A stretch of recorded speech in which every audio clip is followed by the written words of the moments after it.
menjadi raksasa dunia, fenomena kebangkitan India dan Cina yang luar biasa. Dan pengaruhnya terhadap kita. Penulis, Robin Meredith. Penerjemah, Haris Priyatna dan Asep Nugraha.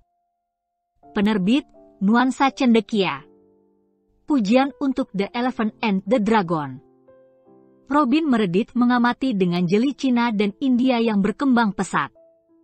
Tulisannya yang bagus, memberi kita laporan yang mendalam dan menghibur tentang tantangan-tantangan dan prestasi-prestasi raksasa-raksasa Asia ini yang, mudah-mudahan, akan menjadi baling-baling utama kemakmuran global sepanjang abad ke-21 ini. Ernesto Zedillo, mantan Presiden Meksiko, Direktur Yale Center for the Study of Globalization. Robin Meredith akhirnya memahaminya, globalisasi adalah soal peluang.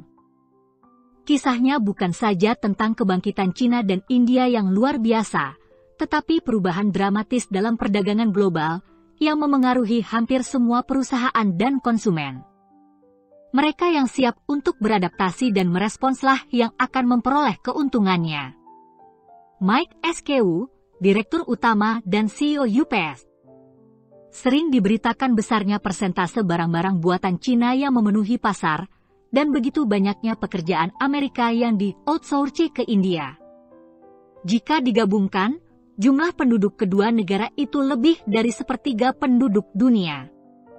Namun, meskipun dampak industrialisasi mereka yang pesat dirasakan secara bersamaan, biasanya masing-masing dipikirkan secara terpisah.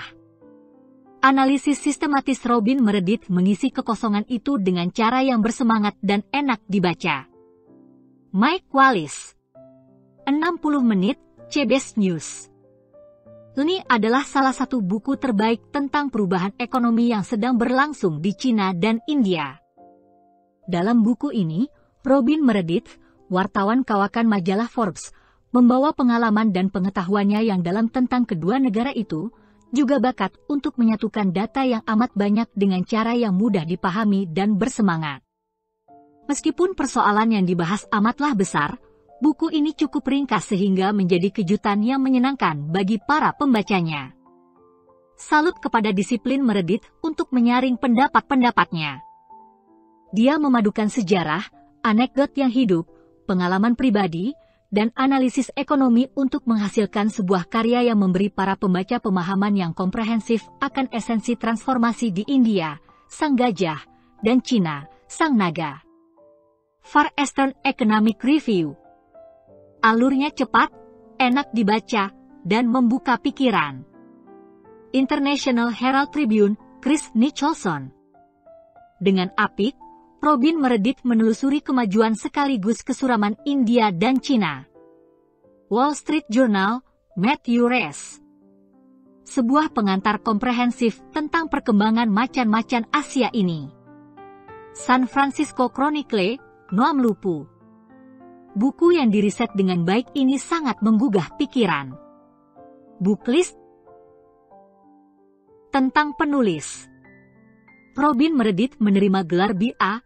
cum laude dan Boston University pada 1990.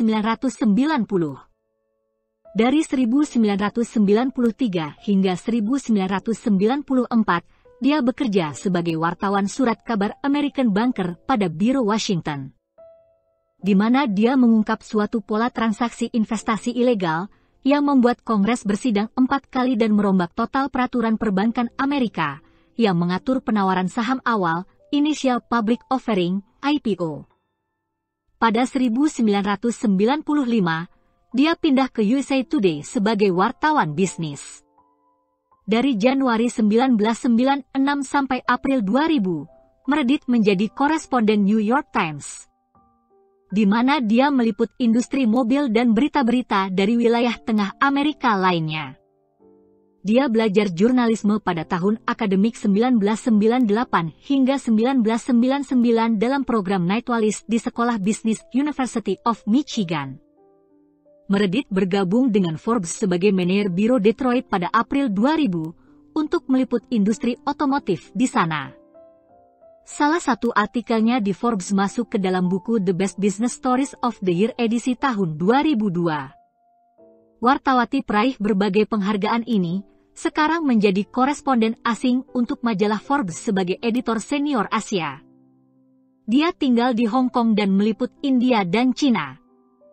Selama di Forbes, Meredith pernah menulis laporan utama tentang General Motors, Kodak, Microsoft, Philips, Toyota, Ratan Tata, Li Fung, dan Infosys. Ucapan terima kasih. Dalam ratusan wawancara formal dan perbincangan santai selama beberapa tahun, banyak orang telah menyumbangkan gagasan untuk buku ini.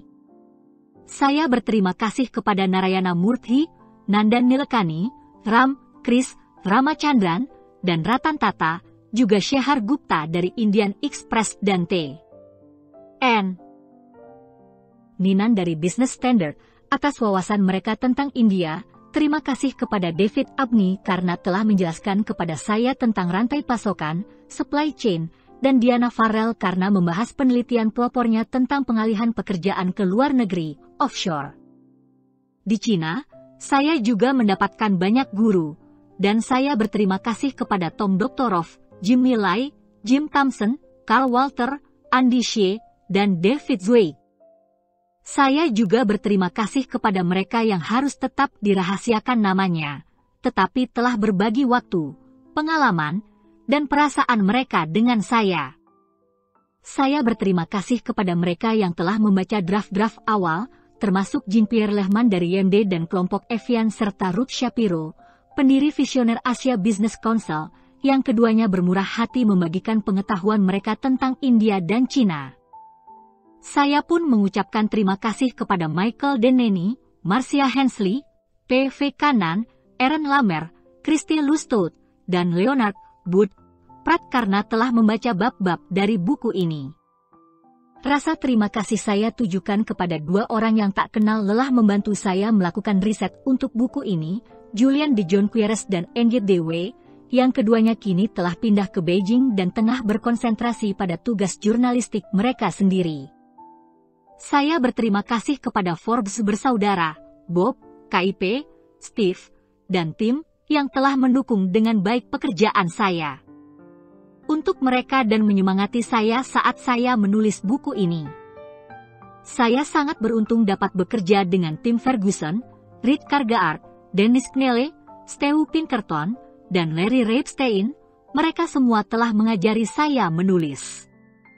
Terima kasih juga kepada Moni Begley, Jim Brian, Christopher Buckley, Kendall Crolius, dan Anne Mintz, serta kepada editor Forbes Bill Baldwin karena telah memberi saya cuti untuk menulis buku ini. Saya bersyukur atas wawasan yang dibagikan oleh para rekan-rekan wartawan saya, terutama Rek Chua, Mark Clifford, Hugo Restal, dan Cecilie Rohweder. Wartawan foto Rajat Ghosh dan Grisha Rueshen menunjukkan India dan Cina kepada kita melalui lensa kamera mereka. Gene Mustain dan Dorian Wiesenhaus tidak hanya selalu memberikan dorongan, tetapi juga mengantarkan saya kepada agen penulis, literary agent, terbaik di dunia, Alice Martel dari Martel Agency. Terima kasih kepada Bob Levy, yang memberi kesempatan di Washington Post, dan kepada Warren Brown dari Washington Post atas sarannya ketika itu. Saya berterima kasih kepada Rabbi jurnalistik saya, Charles E. Sandlat dari program Nightwallis Fellows pada University of Michigan.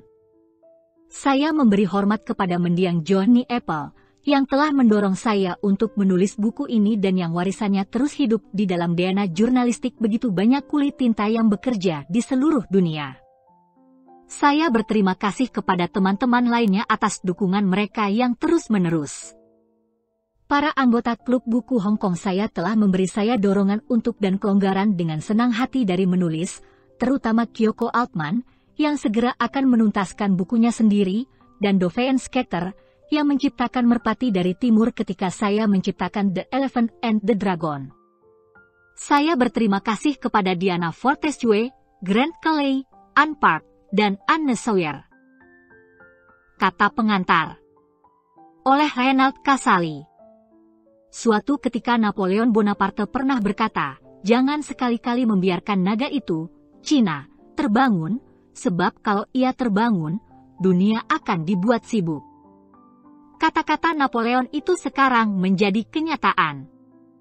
Sulit disangkal naga besar itu saat ini telah membuat dunia berubah.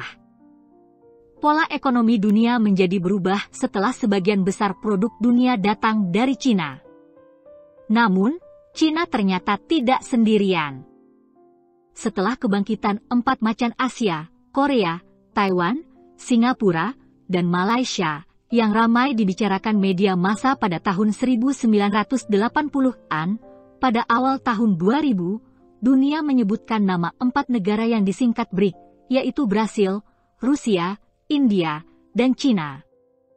Keempat negara itu adalah negara yang akhir-akhir ini pertumbuhannya begitu luar biasa.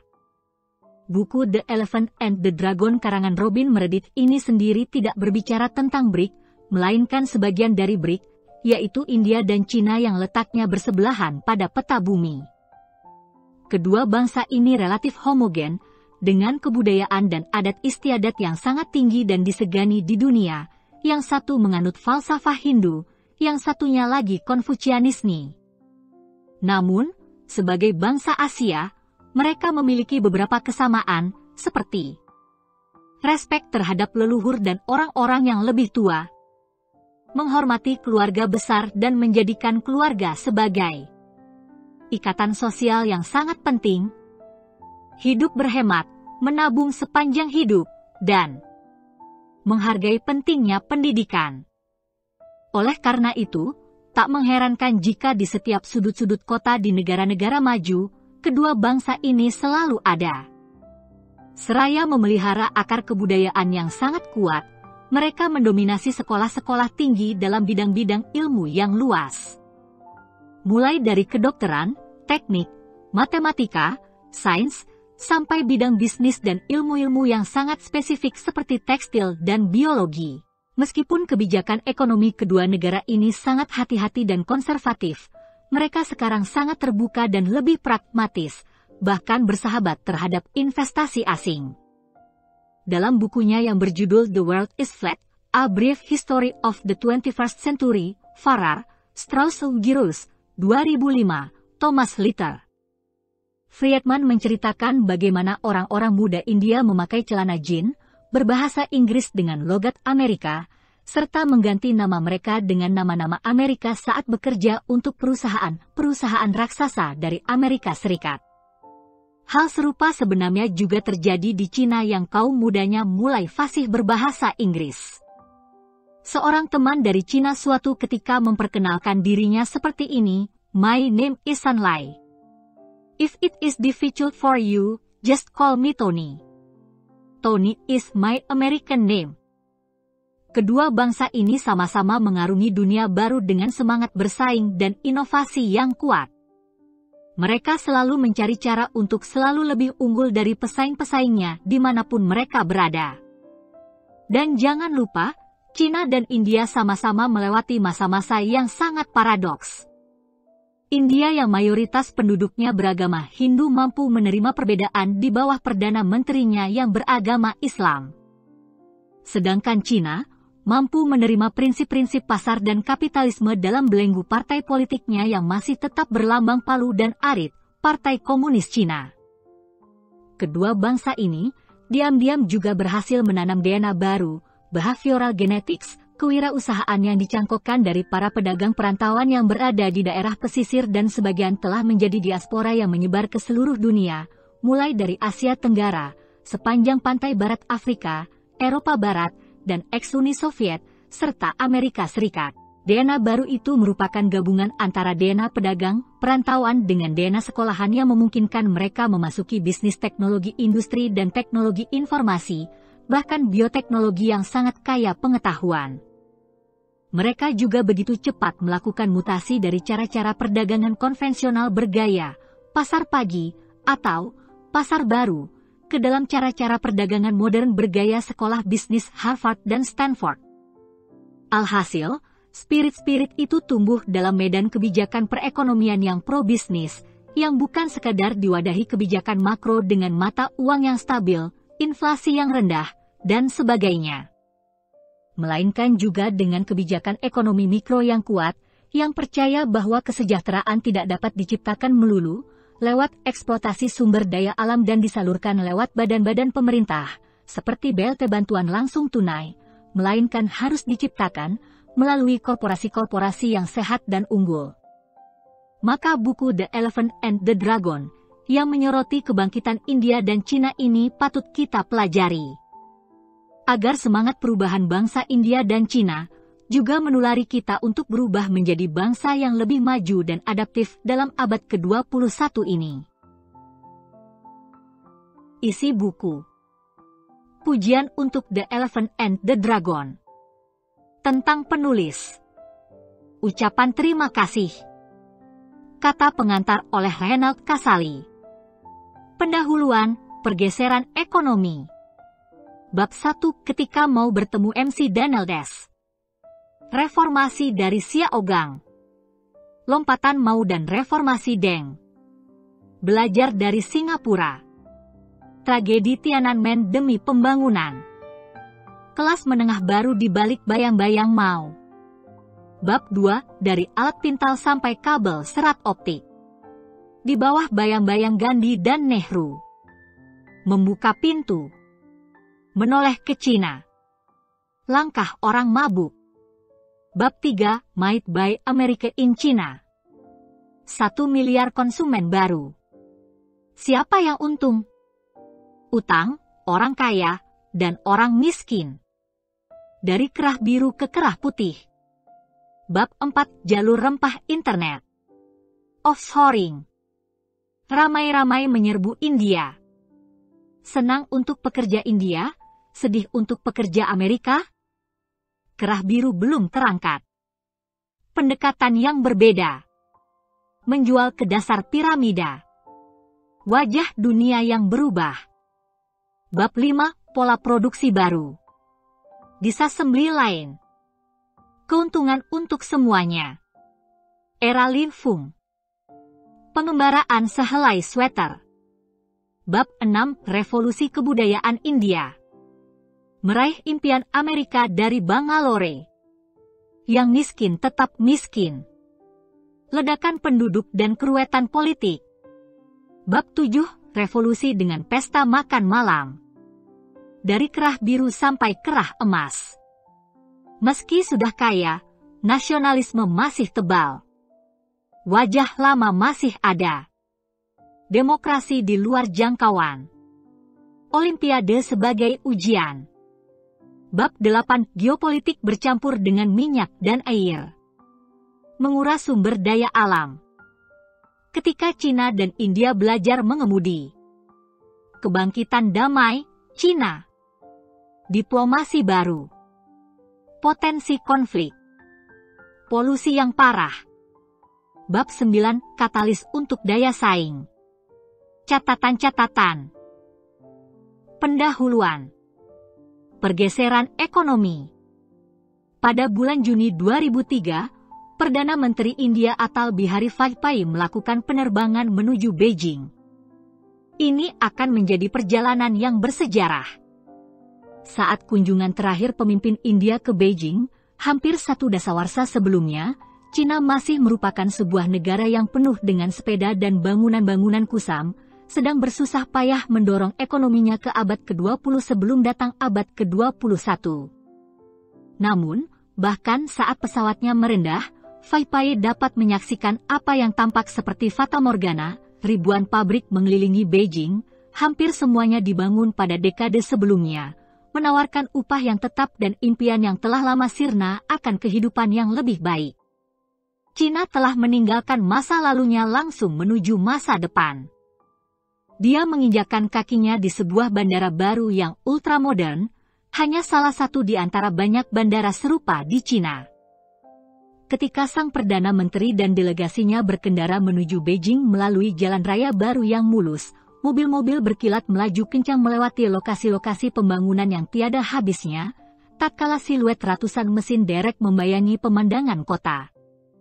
Beijing menampilkan Boulevard yang lebar, diapit oleh gedung-gedung baru pencakar langit yang berkilauan, kebanyakan dibangun dalam kurun waktu 10 tahun sebelumnya seiring dengan ekonomi Cina yang melesat lebih cepat daripada negara lain dalam sejarah modern. Pemandangan dari mobil Faipai menyampaikan apa yang tidak bisa disampaikan oleh statistik belaka. Cina telah meninggalkan India. Selama beberapa dasawarsa, ekonomi India dan Cina bergerak lambat, terkucil dan terabaikan oleh seluruh dunia. Masyarakatnya miskin, tak banyak berharap akan kehidupan yang lebih baik. Namun, pada tahun 1978, Cina membuka pintunya untuk dunia luar dan India tidak, kemudian peruntungan mereka mulai berubah. Pada saat delegasi Faipai mengunjungi Cina, seperempat abad setelah Cina memulai transformasinya, ratusan juta orang Cina telah melihat harapan mereka meningkat secara dramatis bersamaan dengan ledakan ekonomi Cina. Perusahaan-perusahaan asing telah mengalirkan lebih dari 600 miliar dolar ke Cina sejak 1978, mengalahkan jumlah yang dikeluarkan oleh Amerika dalam Marshall Plan yang digunakan untuk membantu membangun Eropa pasca Perang Dunia Kedua, dan orang asing itu telah membangun ratusan ribu pabrik di seluruh Cina serta mempekerjakan 10 juta orang.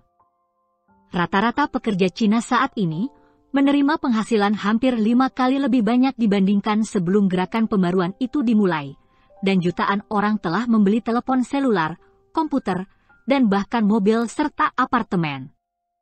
India, sebaliknya, tampak kandas pada masa lalu. Bandara-bandaranya sudah berusia puluhan tahun dan usang. Tidak ada jalan-jalan bareng bebas hambatan, jalanan di negara itu penuh lubang, macet total, dan tepinya dijejeri gubuk-gubuk kumuh. Orang-orang miskin India hidup di perkampungan yang kotor, mandi dan mencuci piring di saluran-saluran air jorok yang juga digunakan sebagai toilet. India dengan enggan mulai mengizinkan investasi asing pada 1991, 13 tahun setelah Cina membuka ekonominya, dan kemudian diikuti dengan perbaikan ekonomi yang ogah-ogahan. Memang benar bahwa rata-rata hidup orang India semakin baik daripada sebelum perbaikan ekonomi dimulai, tetapi tidak menyamai rata-rata orang Cina. 25 tahun setelah Cina meluncurkan reformasinya, perbedaannya sangat jauh. Pendapatan orang Cina telah tumbuh menjadi 2 kali lipat tingkat upah di India. Keduanya masih merupakan negara miskin, namun hingga tahun 2003, 87% orang Cina hidup di atas garis kemiskinan $1 sehari yang sangat menyedihkan itu, dibanding dengan 69% orang di India. Perusahaan-perusahaan asing hanya menginvestasikan 7,5 miliar dolar di India dalam tahun fiskal yang berakhir Maret 2006, mereka menginvestasikan jumlah yang sama di Cina setiap 6 minggu. Ekonomi India berjalan dengan susah payah, sementara Cina terbang menuju masa depan. Bagaimana hal ini bisa terjadi? India memiliki demokrasi, penduduk dengan penguasaan bahasa Inggris yang luas, sistem pengadilan yang mapan, dan banyak hubungan dengan Barat. Cina memiliki pemerintahan otoriter, sedikit yang bisa berbicara bahasa Inggris, dan penegakan hukum, rule of law, yang tidak konsisten. Namun, Faipai bisa melihatnya dengan jelas dari mobilnya. Cina telah melaju di depan India, dan, yang terpenting, rakyatnya menjadi makmur karenanya.